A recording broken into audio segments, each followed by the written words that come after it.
দেখি না তারে মানিও না। আল্লাহকে কেন দেখার চিন্তা নাই, আল্লাহকে চিনি না। আল্লাহকে চিনার জন্য কোথায় যাও? বলে আমেরিকা, লন্ডন কয় না। ওয়াফি আনফুসিকুম আফালা তুবসিরুন।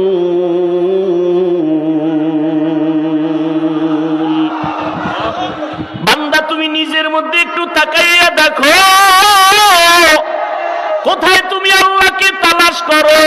এত সুন্দর কণ্ঠ দান করেছেন, কণ্ঠ এত সুন্দর, যিনি কণ্ঠ দান করেছেন তিনি আরো কত সুন্দর।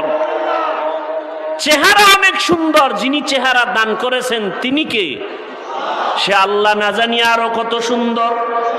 এইভাবে সূর্য এত সুন্দর, চাঁদ এত সুন্দর, বানানে ওয়ালা না জানি আরো কত সুন্দর। তিনি কে? এভাবে যারা গবেষণা করবে,